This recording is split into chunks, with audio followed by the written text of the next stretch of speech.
আজকে যে আয়োজনটা আমরা দেখেছি সেটা একই সাথে 5 আগস্টের পরে যখন আমরা দেখেছি যে এভাবে সমন্বিত পর্যায়ে কোনো আয়োজন নেই, এটা একটা পর্যায়ে আমাদেরকে হতাশ করে। আমরা যদি আমাদের ব্যানার থেকে কথা বলি, আমরা অনেকবার চেষ্টা করছি কিন্তু নানান কারণে আমরা ব্যস্ত থাকার কারণে সেটা হয়ে ওঠে নাই। আজকে ছাত্র শিবিরের পক্ষ থেকে যে আয়োজন করা হয়েছে সেটা খুবই সমন্বিত এবং খুবই সুসংগঠিত এবং খুবই সুপরিমার্জিত। সেই বিষয়টা একই সাথে যদি আমি পার্সোনালি ব্যক্তিগতভাবে বলি, আমাকে দুটো বিষয় হচ্ছে গিয়ে জানান দেয়।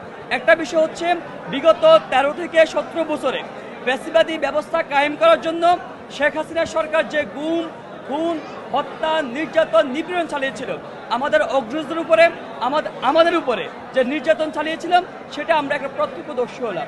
নতুন করে আবার নতুন করে জানলাম যে নতুন করে আমাদের মানুষ আবার বেশি উঠলো যে না, আমাদের জার্নিটা এমন ছিল। আমাদের এই যে আজকের বাংলাদেশ গড়ার পেছনে এই মানুষগুলোর অবদান ছিল, আমাদের সহযোদ্ধারা এই অবস্থায় ছিল। একই সাথে যে আমাদের যে হৃদয়ের রক্তক্ষরণ যেভাবে হয়েছে আমাদেরকে আবারও স্মরণ করে দিয়েছে যে না, আমাদের দায়িত্ব অনেক বড় বেশি। আমাদের এই বাইরে জীবন দিয়েছে আমাদের সহযোদ্ধারা, যারা আমাদের সাথে রাজপথে লড়াই করেছিল। আমার পাশে থেকে যে ভাই শহীদ হয়েছিল সেই ভাই একটা স্বপ্ন নিয়ে শহীদ হয়েছিল।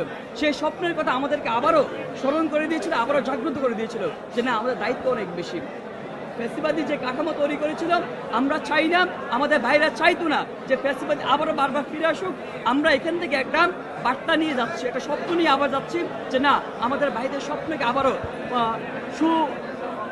পরিমার্জিত করতে হবে, সমুন্নত রাখতে হবে। সেই বার্তাটা ছাত্র শিবিরের পক্ষ থেকে যেতে এসেছেন। আমরা দেখেছি আন্দোলনের সময় ছাত্র শিবিরে একটা সুসংগঠিত একটা তাদের কর্ম পদ্ধতি ছিল, তাদের প্ল্যানগুলো ছিল। আমরা যেহেতু সাদিক ভাইয়ের সাথে কথা বলেছিলাম আন্দোলনের সময়গুলোতে, সাদিক ভাইকে ওইভাবে দেখেছি ছাত্র শিবিরে সুসংগঠিত কর্মকাণ্ড দেখেছি।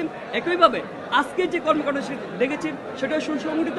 আমরা চাই শিবির আরও ভালো কাজ করুক, বিপ্লবের যে তারুণ যে স্পিরিট, জুলাই বিপ্লবের যে স্পিরিট সেটাকে ধরে রাখুক, সেটাকে বেগবান করুক, সেই আশাবাদ ব্যক্ত রাখি। ধন্যবাদ সবাইকে।